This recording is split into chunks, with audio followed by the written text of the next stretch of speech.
Hello friends and welcome to this video on Authentic English, and in this video we're going to discuss the Old English period or the Anglo Saxon period of English literature. This is the first period where we begin studying the history of English, and it was during this period that England proper was established, Christianity was established, and hence this period is important to understand. Roughly, it lasted for around 600 years from 496 AD to 1066 until until the Norman conquest happened.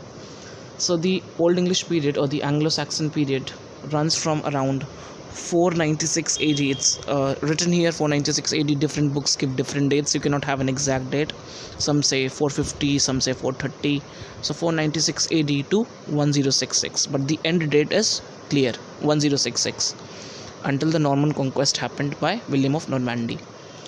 The two Germanic tribes, the Anglo and the Saxons, invaded England between 4th and 7th century. Okay, so these were Germanic tribes. They were of German origin and they invaded England between the 4th and the 7th centuries. So this was a changing society. This was not very stable. During this time, the society consisted mainly of warriors, and the period before this age, was referred to as the Dark Ages. That is, before the Norman conquest, this period, the Old English period, was also referred to as the Dark Ages. Since we do not have a lot of information about this age, most of the information that we have comes from some of the writings and some of the things that still survive, but we do not have very clear-cut understanding of this age. There are many writings of this period of which the translations are not available. Many works are lost, stuff like that. History of the era was recorded by monks to preserve the native literary culture from which we get an overview of the society and administration. Okay, so colonialization and Christianity followed as Britain became part of the Roman Empire. So development of Christianity took place and colonization also took place during this period. Domesday Book, a great survey of English commissioned by William I, is one of the sources of information about Anglo-Saxon period, and some of the famous Anglo-Saxon kings are considered to be Alfred, Athelstan and Edgar. So these are some of the kings which are considered important during this age. This video is only going to provide you a brief outline of the age. It's not going to discuss the works in detail. I'll make one more video. This is part 1. I'll make one more video on the age in which I'll give you insights into some important works of this period, and then we can move ahead. The historian Bede, 673 to 735, recorded the history of this period in his Latin work Historia Ecclesiastica Genitus Anglorium, completed in 731. So Historia Ecclesiastica was a seminal work of the age that provides us with some of the history of this age. Now, the most important literary work of this age is the epic poem Beowulf. Okay, so this is the most important poem of this age, of the Old English period of the Anglo-Saxon age. Now, what you need to keep in mind is the fact that during this period there was a lot of instability, which is reflected also in the poem Beowulf. It's the story of a warrior who defeats a dragon, rescues a princess. So it's the story of a heroic warrior. Okay, its setting is in Denmark and southern Sweden, an epic poem of heroism, and to have been composed in ballad form. Other literary works of the period are The Ruined Berry, The Lover's Message, The Maiden's Complaint, and very important, The Wanderer, The Seafarer, and The Wife's Lament. In the next video, I'm going to explain you Beowulf, The Wanderer, The Seafarer, and The Wife's Lament in detail.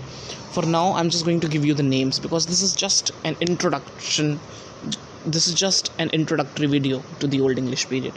The Seafarer, the poem employs sea imagery to convey an idea of exile and loneliness. So you will see that a common theme of the literature of this period involves voyages and battles, and there is a lot of impulsive action going on, which signifies how the age is also unstable, and there is a fear of outward invasion, which finally happens in 1066 when William the Normandy comes up with his Norman conquest. Okay, so there is a fear of invasion, and which is also reflected in the literature of the period. The Seafarer is again a heroic sort of a poem, seen imagery to convey the idea of exile and loneliness of a hostile universe where human beings are battered and tossed about aimlessly. The Wanderer, also known as Widsith, the work is based on the wandering life of the gleeman.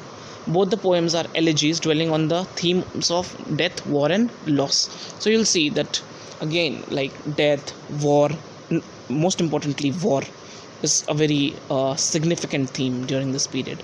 I'll discuss the literature of this period in detail, as I said, in the next video. And very important, please make a note of this, these poems are written in West Germanic dialect and in alliterative verse. So feature of this age is the alliterative verse. Okay, I believe you know what alliterative verse is. It's when the consonants, you see, there is a repetition of consonants, that is called alliteration. In the next video I'll show you this with an example. And some notable writers include Bede, who wrote the Historia Ecclesiastica, Cademon's Hymn, a 9-line alliterative vernacular praise poem in honor of God, which he reportedly learned to sing in his initial dream. Cinewulf, the 4 works associated with him are the Christ, the Eilean, the Juliana, and the Date of the Apostles. And of course, Alfred, who is chiefly known as a translator of many of the works of that age. So this was all for the video. In the next video, we are going to discuss this age in more detail with some of the works, etc. So until that time, adieu. And if you have any questions, you can ask in the comment section below.